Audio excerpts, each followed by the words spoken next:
Hello दोस्तों, I hope आप लोग अच्छे होंगे। तो हम आज इम्पोर्टेंट जो आर्टिकल हैं उनको हम देखेंगे। पहले मैं आपको दिखा देता हूँ कि कौन कौन से आर्टिकल हम देखने जा रहे हैं। ठीक है, डेप्सम और डेमचिंग से शुरू नई से नई पिछड़नी शुरू हो गई हैं, ये अभी हम पे देखेंगे। बच सकते हैं बाल। ठीक है, 31 डिग्री सेल्सियस तक अधिक गर्म हो जाएगी धरती। ठीक है, और उसके बाद ये अंतरिक्ष स्टार्टअप के लिए 1,000 करोड़ का कोष। धूमपान से मुक्त करना चाहते हैं भारत के 93% लोग। ठीक है, तो ये चीज़ें थोड़ा अभी हम देखेंगे अच्छे से। तो प्लीज़ आपसे रिक्वेस्ट है, अगर आप चैनल पर नए हैं तो सब्सक्राइब जरूर कर लीजिए। और साथ में हम क्या देखेंगे, जो नए chief of justice of India बने हैं उनको भी देखेंगे। ठीक है, तो चलिए शुरू करते हैं बिना टाइम गए हुए। इंपॉर्टेंट न्यूज़ें हैं जो कि आपके यूपीएससी के जीएस पेपर से रिलेटेड हैं। ऑप्शनल भी आप कई जगह कोट कर सकते हैं। ठीक है, और भी सामान्य ज्ञान के लिए भी बहुत ज़्यादा ज़रूरी है, और भी स्टेट पीसेज में आपके बहुत इंपॉर्टेंट हो जाएगा। चलिए देखते हैं क्या है पहली न्यूज़। पहली न्यूज़ है न्यायमूर्ति संजीव खन्ना के बारे में। भारत के मुख्य न्यायाधीश नियुक्त किए गए हैं। देखते हैं क्या है। राष्ट्रपति द्रौपदी मुर्मू ने गुरुवार को न्यायमूर्ति संजीव खन्ना को देश के 91वें मुख्य न्यायाधीश के पद पर नियुक्ति की मंजूरी दे दी है। ठीक है, तो ध्यान रखें क्या है ये, 91 नंबर पे आते हैं ये। ठीक है, 91 नंबर पे आते हैं, ध्यान रखेंगे। चीफ जस्टिस ऑफ इंडिया किस नंबर के हैं? 51 के हैं। ठीक है, न्यायमूर्ति खन्ना देश के मौजूदा मुख्य न्यायाधीश के डी.वाई. चंद्रचूड़ की जगह लेंगे। किसकी जगह लेंगे? तो डी.वाई. चंद्रचूड़ की जगह लेंगे ये। ठीक है, डी.वाई. चंद्रचूड़ की जगह लेंगे। ठीक है, ध्यान देंगे इस चीज़ को, जो कि 10 नवंबर एवं न्याय मंत्रालय की अधिसूचना में कहा गया है कि राष्ट्रपति न्यायमूर्ति खन्ना को मुख्य न्यायाधीश के पद पर नियुक्त करने को मंजूरी दे दी गई है। जस्टिस खन्ना 11 नवंबर को सीजीआई पद की शपथ लेने वाले हैं।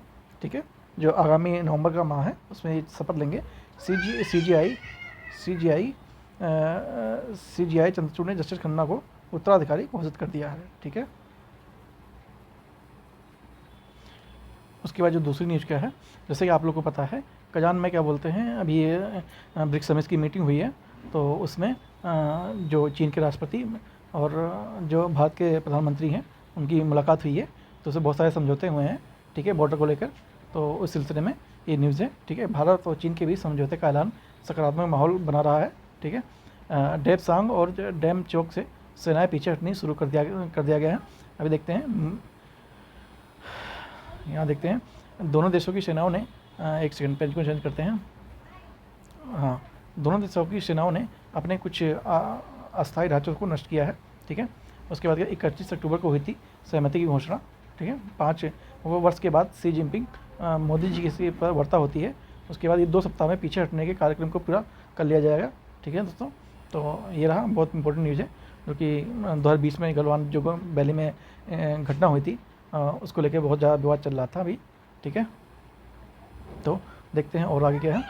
ठीक है, एलसी पर 2020 से पूर्व ही स्थिति राजनाथ सिंह ने कुछ बयान दिया है। ठीक है, राजनाथ सिंह ने गुरुवार को कहा कि भारत और चीन के बीच एलएलसी ज़मीनी स्थिति 2020 के पूर्व बहाल स्थिति करने में व्यापक सहमति बन गई है। इसमें पारंपरिक क्षेत्र में गश्त और मवेशियों को चराने की अनुमति भी देना शामिल है। ठीक है, तो उसमें मतलब जो वहाँ के लोकल हैं उनके लिए, मवेशियों के लिए भी यहाँ पर आ जा सकते हैं। उन्होंने चाणक्य डिफेंस डायलॉग 2024 में दोनों देशों के बीच हुए समझौते महत्वपूर्ण घटनाओं को बताया, जो कि वैश्विक मंच पर रक्षा वार्ता के महत्व को रेखांकित करता है। ठीक है, तो इस तरह से जो भारत और चीन संबंध में काफ़ी सुधार देखने को मिल रहा है, और इसका श्रेय सिर्फ रशिया के पुतिन जी को जाता है, जिन्होंने ऐसा कराना संभव हुआ। ठीक है, ये एक रणनीतिक तौर पे जीत होगी पुतिन की, क्योंकि उन्होंने उनके जो 2 सबसे बड़े सहयोगी विश्व में हैं वो भारत और चीन ही हैं। ठीक है, तो आपस में दोनों की दुश्मनी सही नहीं हुआ, इसलिए दोनों को एक साथ लाने के लिए उन्होंने कदम उठाया, और कहीं ना कहीं अच्छी बात है हमारे लिए। ठीक है, तो ये आप आईआर से संबंधित विषय है, आप राजनीतिक विषय से जोड़ सकते हैं। जीएस पेपर 2 से आपको ये रिलेट करना होगा। ठीक है, पूर्वी लद्दाख से भी सेनाएं घटाए जाएंगे। अब ये दोनों देश ने 50,000 फौज की लद्दाख में तैनात है। सेना के सूत्रों के मुताबिक शुक्रवार को सेना की तरफ से डिसाइंजन की प्रक्रिया मतलब उसको मतलब वापस लेने की प्रक्रिया जारी कर दिया गया है। ठीक है, सेनाओं के पीछे हटने के बाद वहाँ सेना की कटौती करने की प्रक्रिया भी शुरू कर दी जाएगी। ठीक है, तो इस तरह से कुछ ही आर्टिकल था, और बहुत ही इंपॉर्टेंट आर्टिकल है ये।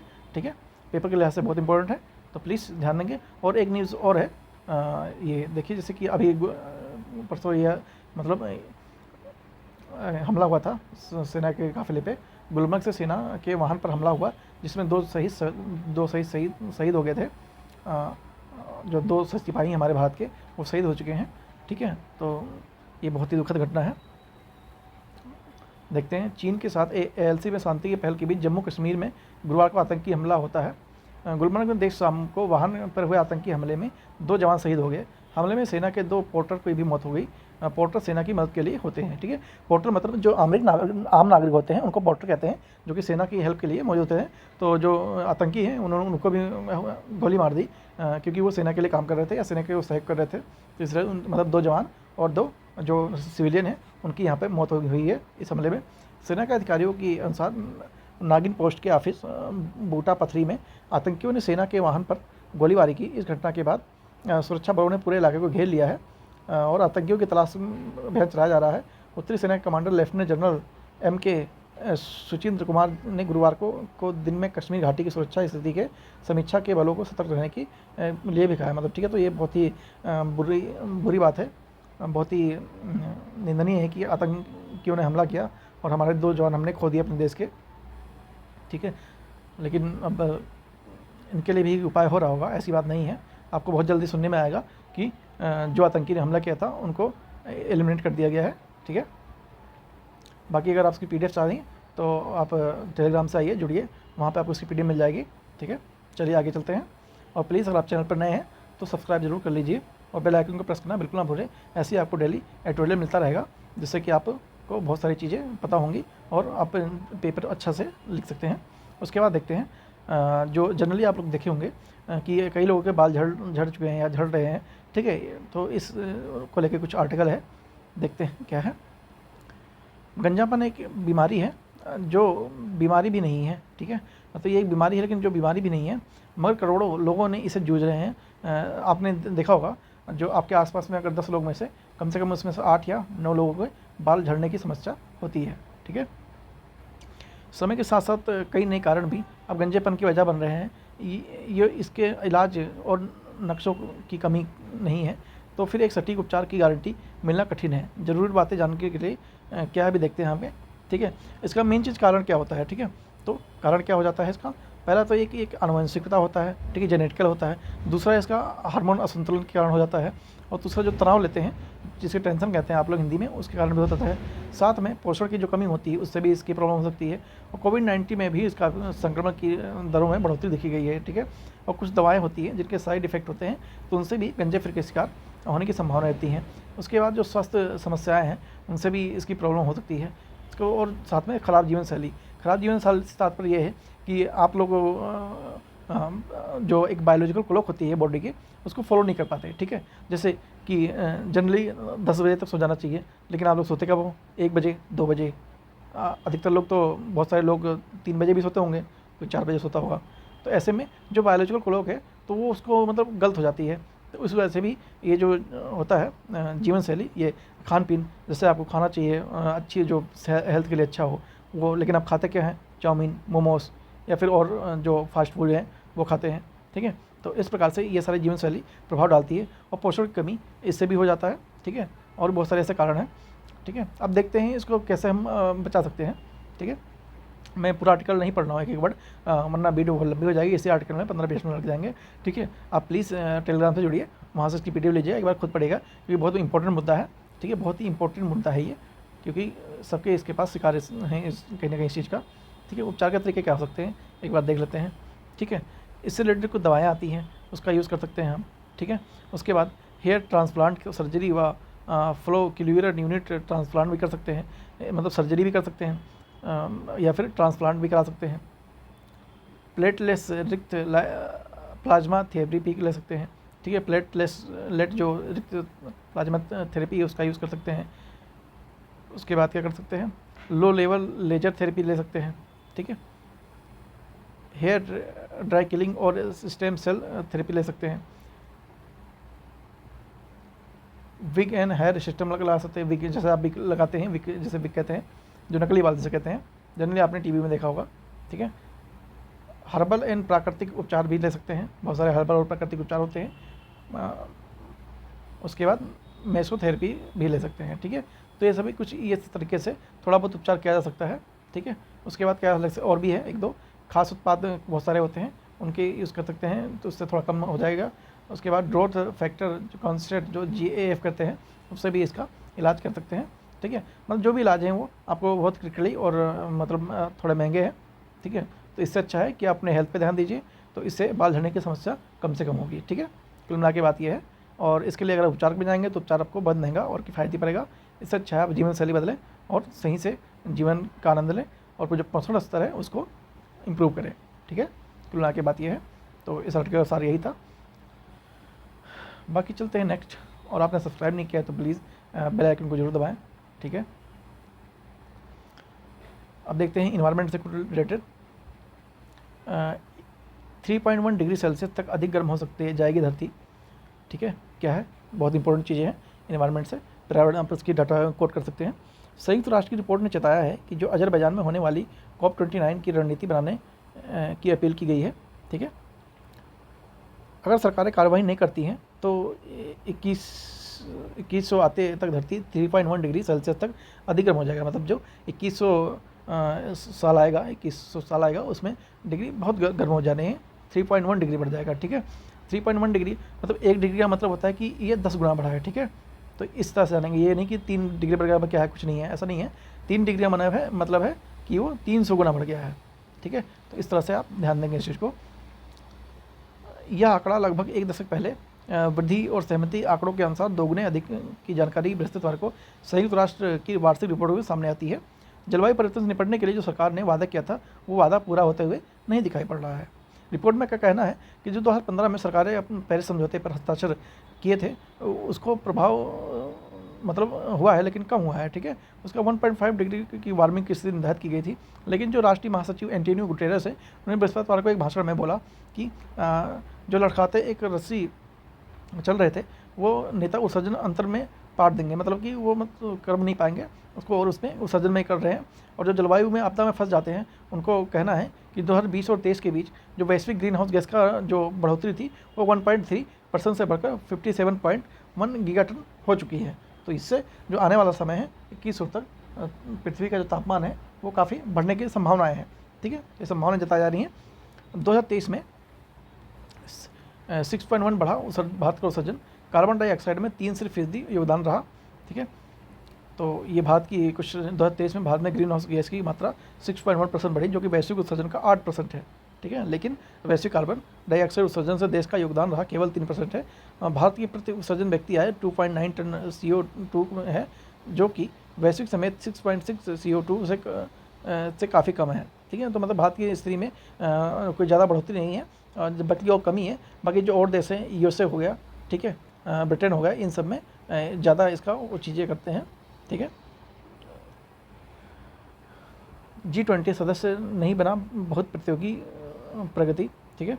रिपोर्ट के माने तो वैज्ञानिक संपदा एनी हॉल ने कहना है कि G20 सदस्य देशों ने 2030 तक अपने वर्तमान जलवायु को दिशा बहुत अधिक प्रगति नहीं कर पाए हैं। वर्तमान में हमारी जो धरती है वो लगभग 1.3 सेल्सियस गर्म है हो चुकी है। अगले जो तमाम देश हैं उसमें अजरबैजान है कि वार्षिक जो संयुक्त जलवायु शिखर सम्मेलन COP29 में एकत्रित होने वाले हैं, ठीक है, जहां वे जीवाश्म ईंधन से दूर होने के लिए पिछले साल किए गए समझौते पर चर्चा करेंगे। बाकी में प्रत्येक देश की उसकी उत्सर्जन कटौती लक्ष्यों के बारे में सूचित किया जाएगा। इससे राष्ट्रीय स्तर पर निर्धारण करना संभव हो पाएगा। तो देखते हैं, कुल साल इसका मतलब ये है कि जो हमारा जो पृथ्वी का ग्रीन हाउस गैस है वो बहुत तेज़ी से बढ़ रहा है, उसको रोकथाम करने के लिए बहुत सारे उपाय करने पड़ेंगे। जो देश हैं उन्होंने अपने वादे के मुताबिक नहीं कर पाए हैं। तो यही आर्टिकल का मेन उद्देश्य था, ठीक है। आगे चलते हैं। अंतरिक्ष स्टार्टअप के लिए 1000 करोड़ देने का क्वेश्चन बताया गया है, ठीक है।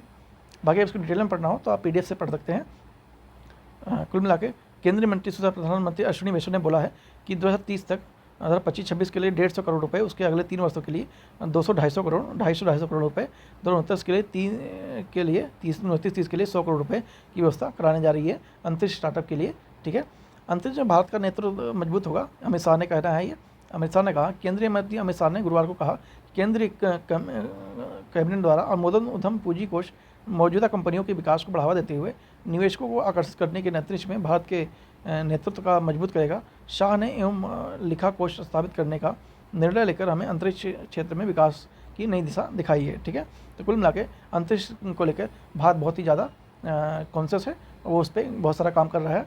ठीक है, सीतामढ़ी में अयोध्या में 256 किलोमीटर तक लाइन बिछेगी। ठीक है, क्या है, रेलवे लाइन बिछेगी। ठीक है, ये सीतामढ़ी, आपका मुजफ्फरपुर, दरभंगा और यहाँ पर ये, ठीक है, नेपाल बॉर्डर इधर है। बाकी देखते हैं क्या है। बुंदेलखंड 2 रेलखंड कहाँ कहाँ से होगा, नरकटियागंज से रक्सौल के लिए, उसके बाद सीतामढ़ी से दरभंगा के लिए। ठीक है, ये रेलखंड बनने वाले हैं। सीतामढ़ी से मुजफ्फरपुर रेलखंड। ठीक है, प्रमुख तथ्य क्या है, ये 8 जिलों से 388 गाँवों की 9 लाख आबादी को फ़ायदा होने वाला है। इससे 6 करोड़ पेड़ लगाने के बराबर कार्बन उत्सर्जन घटेगा। इसमें 87 लाख मानव कार्य दिवस की सृजित होंगे इसमें, और जो 4 साल में ये पूरा परियोजना की होने वाली है। ठीक है, और ये इसके लिए भारत और नेपाल के लिए बहुत ही महत्वपूर्ण होने जा रहा है। मालगाड़ी और यात्री ट्रेनों के लिए आवाजाही बेहतर होने वाली है। या कृषि उत्पाद, उर्वरक, कोयला के लिए अयस्क का निर्माण भी करेगा। 3.1 टन का सालाना अतिरिक्त माल की ढुलाई हो पाएगी, और जो रसीद लगाते समय कम से कम मदद इसमें मिलने वाली है। उत्तर बिहार के लिए सबसे बड़ा ट्रांसपोर्ट कॉरिडोर उपलब्ध होने वाला है, यहाँ जा रहा है। ठीक है, इस क्षेत्र में सामाजिक और आर्थिक विकास भी इसमें होना तय है। ठीक है, तो इस तरह से चीज़ें हैं। चलिए आगे चलते हैं।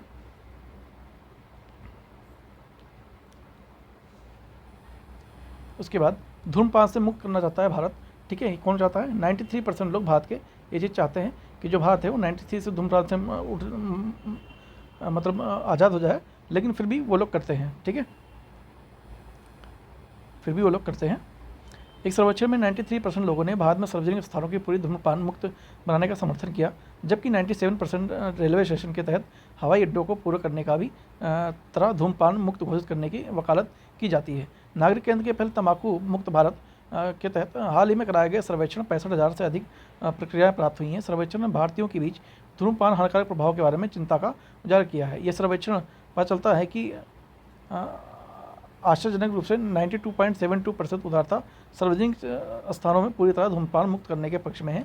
हिंदी और अंग्रेजी दोनों भाषाओं में किए गए सर्वेक्षण में धूम्रपान मुक्त सार्वजनिक स्थानों, धूम्रपान से जुड़े स्वास्थ्य जोखिम के बारे में प्रमुख प्रश्न पूछे शामिल है।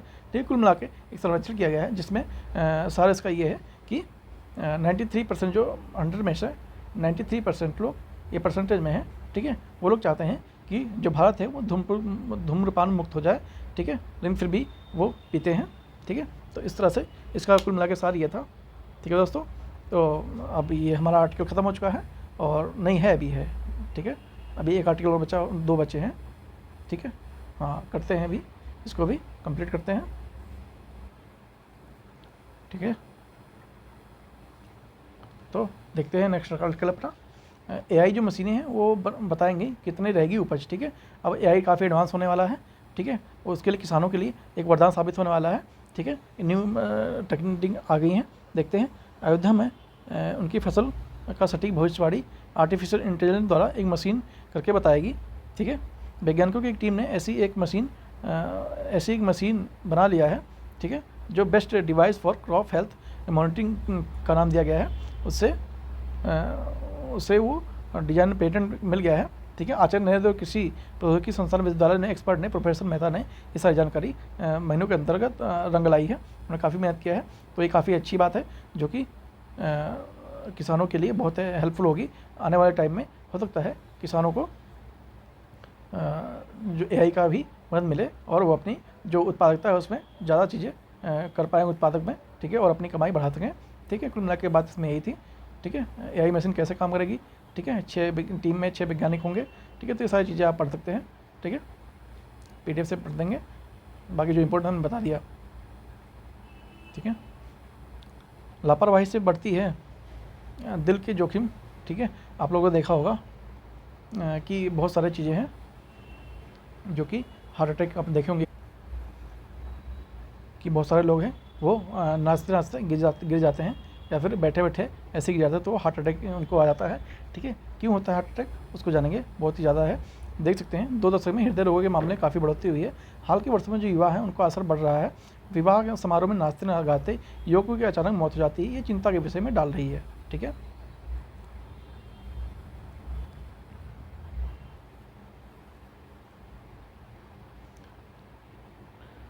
तो ऐसा क्यों होता है आपने देखा होगा। अब देखते हैं क्यों होता है। रातों रात हृदय रोग की जन स्वास्थ्य के लिए गंभीर विषय बन गया है और इस रोग के कारण मरने वालों की संख्या तेज़ी से बढ़ रही है। विशेषज्ञ मानते हैं कि बढ़ते शहरीकरण, सुस्त जीवन शैली, गलत खान पान, शारीरिक श्रम के अभाव के कारण तनाव और के कारण हृदय में रोग के मामले बढ़ रहे हैं। 2 दशक के हृदय में रोग के मामले काफ़ी तेज बढ़े हैं। हाल ही के वर्षों में जो युवाओं का असर बढ़ रहा है, विवाह समारोह में नाचते नाचते गाते हुए अचानक वो हर किसी को चिंता में डाल रही है। आपने देखा होगा बहुत सारी वीडियो कि लोग डांस कर रहे हैं और डांस में अचानक वो गिर जाते हैं, फिर उनकी मृत्यु हो जाती है। ठीक है, तो ये किसी को हो रहा है जो गलत खान पान है उसके चलते ये सब हो रहा है। ठीक है, जबकि जो शहर में 450 मौतें होती हैं, रफ में यह बताया गया है कि रिपोर्ट में भारत में होने वाली कुल मौतें 24.5% मृत्यु दर हृदय संबंधी बीमारियों की वजह से होती हैं। ठीक है, तो ये कुछ आंकड़ा है, फैक्ट है। बाकी जो इम्पोर्टेंट है वो मैं डिस्कस कर रहा हूँ। अगर मैं पूरा आर्टिकल पढ़ूंगा तो वीडियो लंबी हो जाएगी, जो कि ना आप चाहेंगे ना मैं चाहूँगा। ठीक है, अगर आपको पढ़ना है अच्छे से तो आप टेलीग्राम से जुड़िए, वहाँ से इसकी PDF लीजिए और अच्छे से एक बार पढ़िएगा जरूर। ठीक है, इंपॉर्टेंट है चीज़ें क्योंकि हमारे लाइव डेली लाइफ से जुड़ी हुई हैं। हृदय रोगों के प्रति जो सजग करने के लिए होती हैं, पिछले साल जो वर्ल्ड हार्ट फेडरेशन के एक रिपोर्ट में बताया गया कि हृदय रोग से होने वाली मौतों का प्रमुख कारण इस रोग के विश्व में 1990 में जहां 1.21 करोड़ लोगों की मौत हुई थी, वहीं आंकड़ा 2021 में बढ़कर 2.05 करोड़ हो गया है। विश्व स्वास्थ्य संगठन ने इस रिपोर्ट में भी दिल से जुड़ी बीमारियों की मौत की सबसे बड़ा वजह माना है। ठीक है, तो ये कुछ फैक्ट हैं। उसके बाद देखते हैं विशेषज्ञ क्या मानते हैं। विशेषज्ञ खराब खान पान, शारीरिक निष्क्रियता, तंबाकू सेवन, ज़्यादा शराब पीने हृदय रोगों के दौरे संबंध सबसे व्यवहारिक जोखिम मानते हैं। इसके लक्षण बढ़े हुए रक्तचाप, बढ़े हुए रक्त ग्लूकोज और अधिक वजन तो मोटापे के रूप में नज़र आ सकते हैं। ठीक है, तो ये सारी चीज़ें कुछ लक्षण हैं। वर्ल्ड हार्ट फेडरेशन ने एक रिपोर्ट के मुताबिक बताया है कि जो 2010 में की तुलना में 2025 तक हृदय रोग की होने वाली समय से पूर्व मौत की दर 25% तक बढ़ गई है। ठीक है, हासिल करना कठिन लग रहा है। भारत में हृदय रोगों के प्रति जन जागरूकता लाने के लिए आवश्यकता है। आम लोगों के हृदय में रोग के उच्च रक्तचाप के प्रति जागरूकता बढ़ाने के साथ साथ मधुमेह, मोटापा, धूम्रपान और शराब से सेवन के प्रति सजग करना भी जरूरी है। ठीक है, उसके बाद देखते हैं वर्ल्ड हार्ट फेडरेशन रिपोर्ट के मुताबिक 2010 की तुलना में 2025 में हृदय रोग की बढ़ी है। यही चीज़ें जो यहाँ पर हैं वही यहाँ पर लिखी हुई है। ठीक है, रिपोर्ट के मुताबिक बताया गया है जो आबादी हृदय रोग गंभीर जोखिम सर्वाधिक पाया गया है। लगभग 17.5% आबादी शहरी है जो जोखिम गंभीर से है तथा श्रेणी में पाया गया है, जो ग्रामीण आबादी का करीब 13.8% ही रह गया है। ठीक है, तो इस तरह से कुछ फैक्ट और डाटा है, तो प्लीज़ आप लोग अपने हेल्थ पर ध्यान दीजिए। ठीक है, आजकल बहुत सारी चीज़ें बढ़ रही हैं, जो कि जो आधुनिक खान पान है वो बहुत गलत है, थोड़ा सही करिए। ठीक है, आप देख रहे हैं न्यूज़ में कितनी सारी चीज़ें आती हैं, तो हमने बहुत सारी चीज़ें कवर कर लिया है। ठीक है, ऐसे ही हैं, अब हम डेली चीज़ें करने वाले हैं, तो आप प्लीज़ चैनल पर नए होंगे तो सब्सक्राइब जरूर कीजिएगा, बेल आइकन को प्रेस करना बिल्कुल ना भूलें और PDF के लिए टेलीग्राम पर जुड़िए, वहाँ पे आपको डेली न्यूज़पेपर मिल जाता है। ठीक है, डेली न्यूज़पेपर मिल जाता है, दैनिक जागरण, द हिंदू और इंडियन एक्सप्रेस आपको वहाँ मिलता है डेली के डेली। ठीक है, तो जुड़िए, मिलते हैं नेक्स्ट वीडियो में। Thank you so much.